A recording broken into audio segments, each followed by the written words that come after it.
And joining me now, former U.S. Ambassador to the United Nations, American Enterprise Institute Senior Fellow John Bolton, Fox News contributor. Ambassador, good to have you with us. Glad to be with you.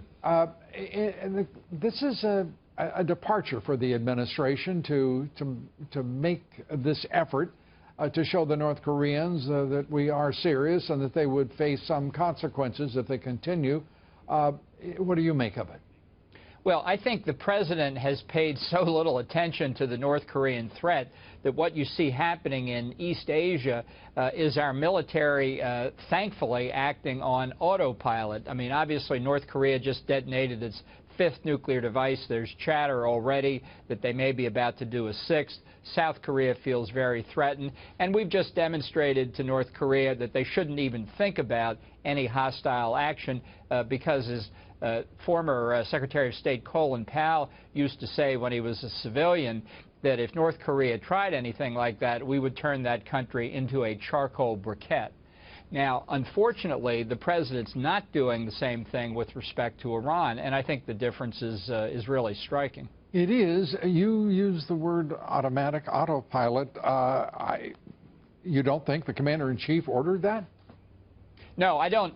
You know, they may have told him about it while he was out golfing, but if they had presented it to him directly, I'm not at all that he wouldn't have said, oh, that's so provocative, let's not do it. This is the sort of problem that Obama has personally created and led countries all over the world, friend and foe alike, to think that we are weakening and withdrawing our attention from around the world.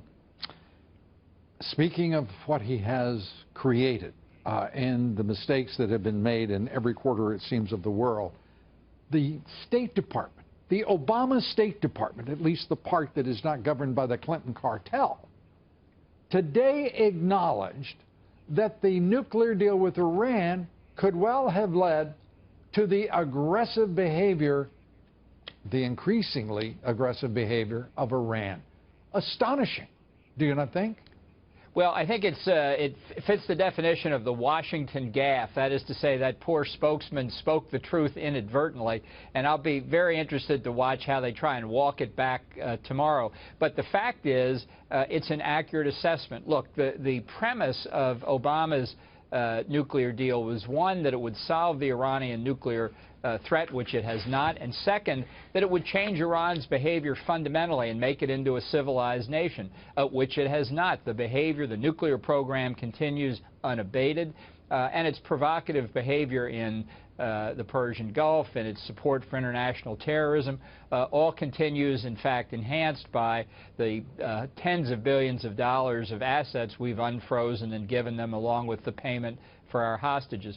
So virtually every part of the foundation, conceptual foundation underlying this nuclear deal, is being proven false. And the American people are watching all of this aghast, those who are paying attention to it, as we coddle and, in fact, support Iran through this president's generosity and indifference to national interests, our national interests at least.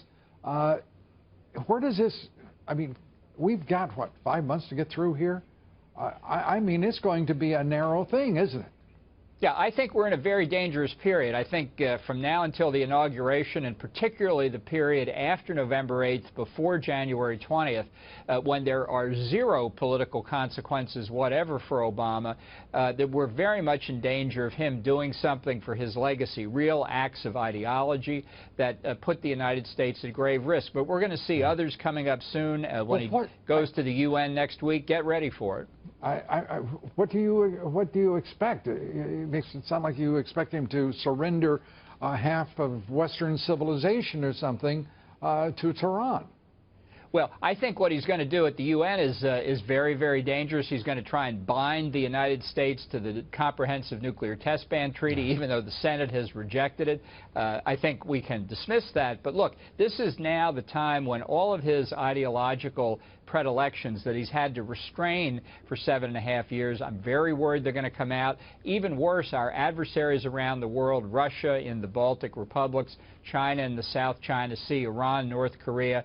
If you've got something you want to advance against the United States, the period between now and January the 20th is the best time to do it.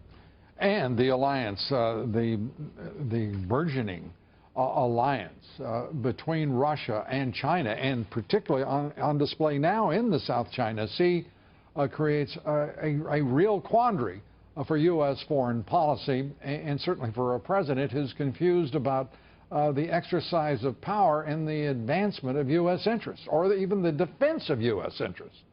Well, exactly, and that's where I think Trump's speech a few weeks ago about how he would rebuild the military after the savage budget cuts of the Obama years is so important. More ships at sea, more planes for the Air Force, more troop strength for the Army and the Marines. Because if we don't have that capability, our diplomacy will be even more prone to failure than it is already. I think you would agree that it is fair to say the Republicans bear some considerable responsibility as well, because they went along with sequestration, which has stripped our military of so many resources and funding. Am I wrong? The sequestration, no, look, the sequestration decision was one of the worst budget decisions that I think has ever taken place in the United States. Trump has said he would get rid of it. The sooner we do it, the better off we are. The point being, Republicans bear responsibility, immense responsibility as well, with the president. It was a mutual suicide pact, except we're the ones that were harmed by it, not Obama. Well, it's time for a change in the instincts of both political parties, certainly. One seems to be on the way to at least having recovered from that suicide pact, as you eloquently describe it. John Bolton, as always, great to have you with us. Thanks for your insight.